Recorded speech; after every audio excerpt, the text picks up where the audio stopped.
welcome to English Stories. Thank you for stopping by. Don't forget to share our stories with your friends. The Snow Queen. There was once a dreadfully wicked hobgoblin. One day he was in capital spirits because he had made a looking glass which reflected everything that was good and beautiful in such a way that it dwindled almost to nothing. But anything that was bad and ugly stood out very clearly and looked much worse. The most beautiful landscapes looked like boiled spinach, and the best people looked repulsive or seemed to stand on their heads with no bodies. Their faces were so changed that they could not be recognised, and if anyone had a freckle, you might be sure it would be spread over the nose and mouth. "That was the best part of it," said the hobgoblin. But one day the looking-glass was dropped, and it broke into 1,000,000 billion and more pieces. And now came the greatest misfortune of all, for each of the pieces was hardly as large as a grain of sand, and they flew about all over the world. And if anyone had a bit in his eye, there it stayed. And then he would see everything awry, or else could only see the bad sides of anything.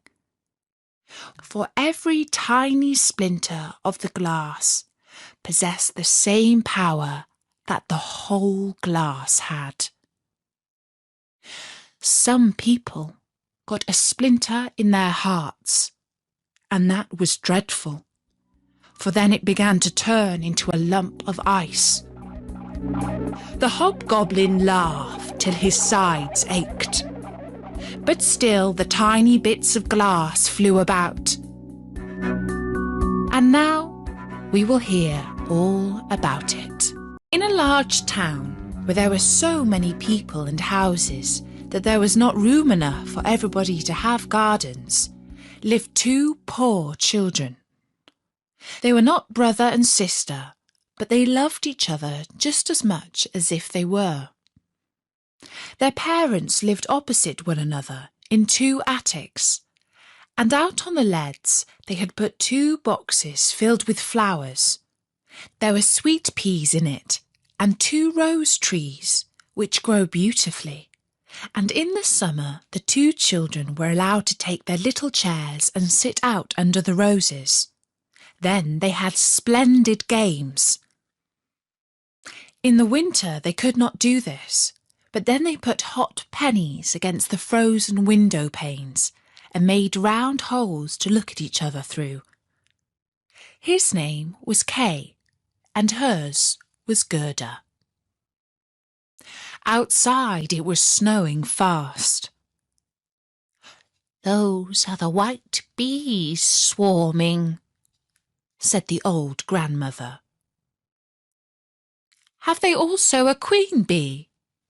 asked the little boy, for he knew that the real bees have one.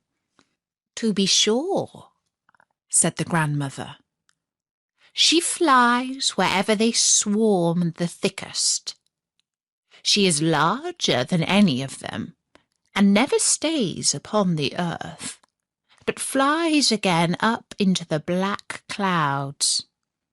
Often at midnight she flies through the streets and peeps in at all the windows, and then they freeze in such pretty patterns and look like flowers." "Yes, we have seen that," said both the children. They knew that it was true. "Can the Snow Queen come in here?" asked the little girl. "Just let her," cried the boy. "I would put her on the stove and melt her." But the grandmother stroked his hair and told him some more stories. In the evening, while Kay was going to bed, he jumped up on the chair by the window and looked through the little hole. A few snowflakes were falling outside, and one of the largest lay on the edge of the window boxes. The snowflake grew larger and larger till it took the form of a maiden, dressed in finest white gauze. She was so beautiful and dainty, but all of ice, hard, bright ice. Still, she was alive. Her eyes glittered like two clear stars, but there was no rest or peace in them. She nodded at the window and beckoned with her hand. The little boy was frightened and sprang down from the chair. It seemed as if a great white bird had flown past the window. The next day there was a harder frost than before.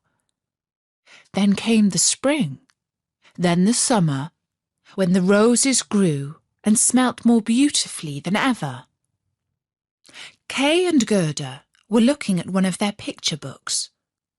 The clock in the great church tower had just struck 5, when Kay exclaimed, "Oh, something has stung my heart, and I've got something in my eye." The little girl threw her arms round his neck. He winked hard with both eyes. No, she could see nothing in them. "I think it's gone now," said he. But it had not gone.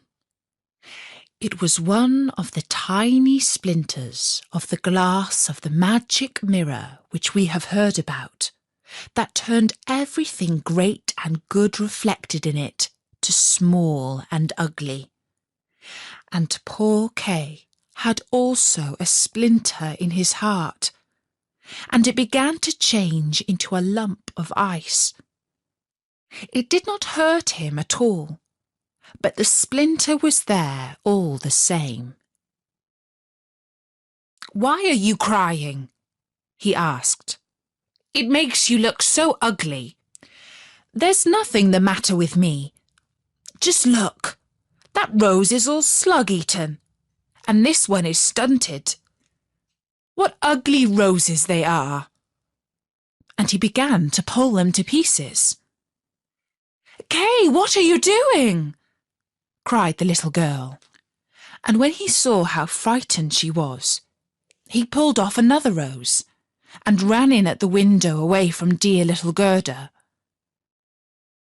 When she came later on with the picture book, he said that it was only fit for babies, and when his grandmother told them stories, he was always interrupting with, "But—" and then he would get behind her and put on her spectacles and speak just as she did.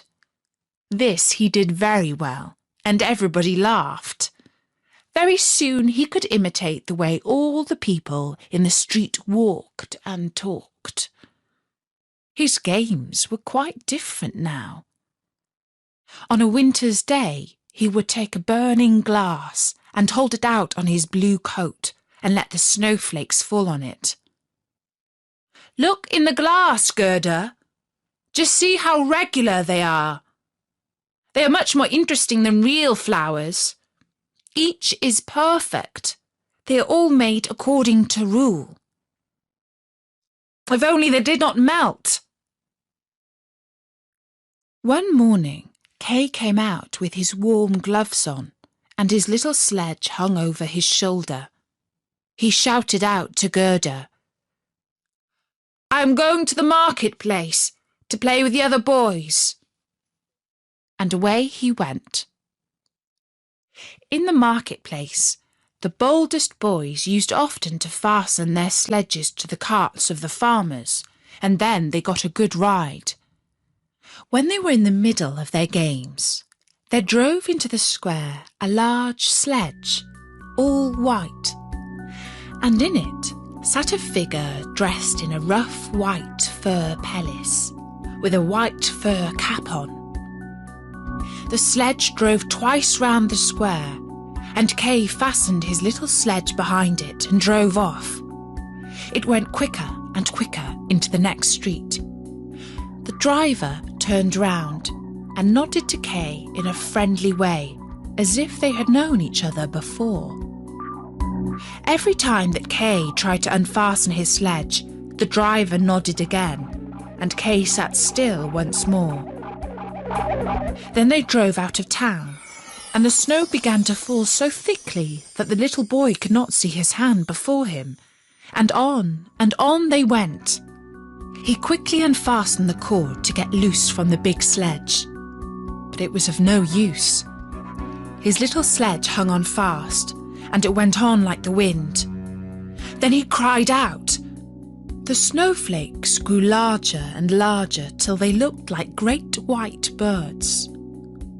All at once they flew aside.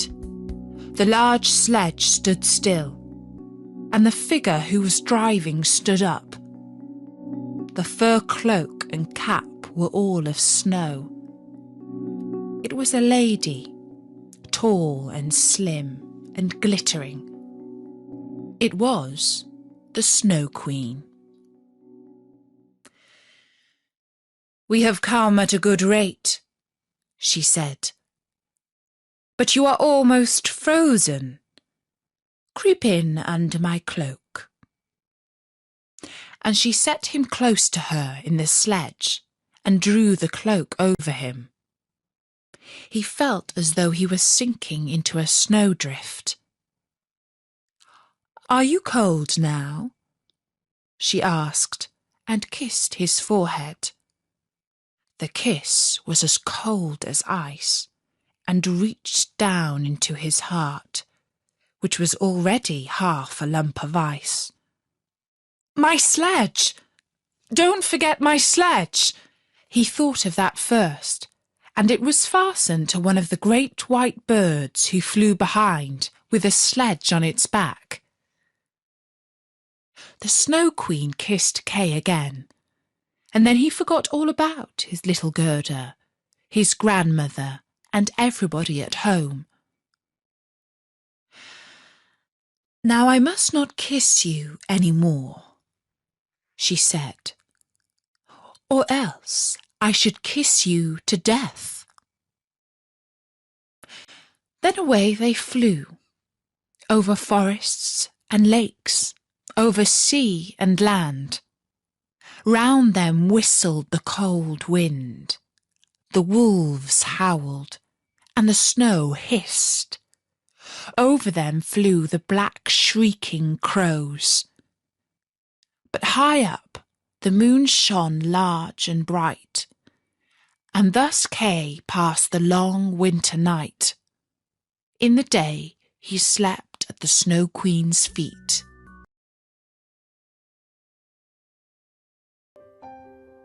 Continue your learning and listen to an English story.